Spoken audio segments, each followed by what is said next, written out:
आज हम डिस्कस करते हैं IUGR या FGR के बारे में। बहुत कॉमनली आप देखते हैं, आप डॉक्टर के पास रिपोर्ट्स लेके जाते हैं, डॉक्टर बोलते हैं आपका बच्चा छोटा है, जितना होना चाहिए था वेट उससे पीछे चल रहा है, क्योंकि बहुत ही चिंता का विषय है या इसमें हम कहीं पे कुछ कर सकते हैं। So yes, it's something very important. अब IUGR या FGR जो है, हमारे हिसाब से हम लोग मेडिकली इसको दो पार्ट में डिवाइड करते हैं, early onset and late onset. अगर 32 वीक्स के पहले अगर आपके बच्चे की ग्रोथ पीछे आ रही है तो इसको हम अर्ली ऑनसेट बोलते हैं। After 32 weeks we call it late onset. अच्छा, इसमें भी सबसे महत्वपूर्ण बात क्या है कि हम सबसे पहले अगर अपना बेबी छोटा आता है तो we compare it with the very first scan जो डेटिंग स्कैन आपने किया था 7-8 वीक्स में। अगर वहां पे आपका ओवुलेशन डिले था, डिलेड कॉन्सेप्शन था, then probably you are not IUGR, क्योंकि आपकी डेटिंग ठीक से नहीं हुई है और वो शुरू का गैप अब रिफ्लेक्ट हो रहा है कि ये बच्चा पीछे चल रहा है। तो फर्स्ट हम कंफर्म करें कि हमारी डेटिंग ठीक है। Once we are done with that कि सब डेटिंग वगैरह सब ठीक है, ये ग्रोथ लेग अभी आना स्टार्ट हुआ है, तो thoroughly we try to assess the baby, we try to see the entire anatomy कि कहीं कोई बनावटी डिफेक्ट तो नहीं है। अगर बनावटी डिफेक्ट सब ठीक, कुछ भी नहीं है, बनावटी तौर पे बच्चा ठीक है, तो नेक्स्ट इंपॉर्टेंट क्वेश्चन आता है कि भाई बच्चे की ग्रोथ पीछे क्यों चल रही है। तो हम देखते हैं कि बच्चे को जितना ब्लड सप्लाई मिलना चाहिए उतना मिल रहा है या नहीं मिल रहा। अगर ब्लड सप्लाई अच्छा मिल रहा है then we are relatively relaxed. अच्छा, अब इस सप्लाई को हम लोग वेरी फर्स्ट हम लोग 12 वीक्स पे ही असेस कर लेते हैं। अगर 12 वीक्स में हमारे यूट्राइन आर्टरी में हाई रेजिस्टेंस फ्लो आ रहा होता है तो we can start certain medication from that point of time only, so we can prevent FGR, preeclampsia, all these things.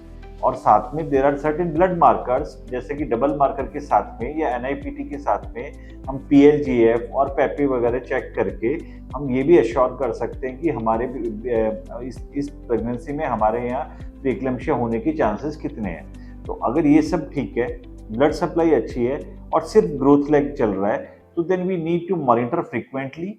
और इस प्रेगनेंसी को हम कोशिश करेंगे कि जितना एडवांस डिसीजन में ले जा सकें, 37 वीक, 38 वीक।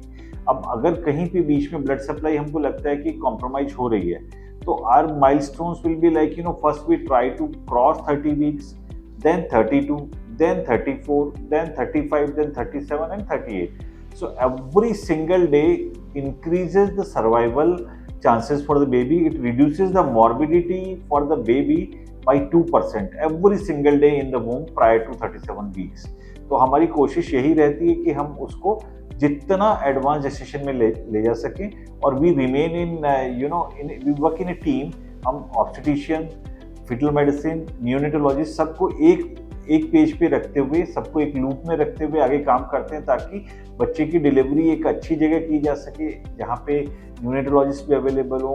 अगर बच्चे का वेट हमें पहले से पता है कि नहीं, baby is weighing less than 1.5, then we know that this baby is going to need a intensive care, so we deliver the baby in such a place कि जहाँ पे NICU अवेलेबल हो, और जो भी रिसोर्सेज चाहिए at that particular time we have that. और अगर कोई बनावटी डिफेक्ट है तो accordingly we deal with that. Suppose some cardiac abnormalities there, at time we might need to call pediatric cardiologist at the time of delivery. And बनावटी defect में एक और बहुत महत्वपूर्ण चीज़ ये होती है कि अगर कुछ ऐसा लीथल डिफेक्ट है जहाँ पे कि we know that survival is not good या फिर prognosis is not really good, तो उस केस में we may try to avoid unnecessary surgery and all. So that is very important. That's why we need to do a scan thoroughly at a good place with a good person with good machines.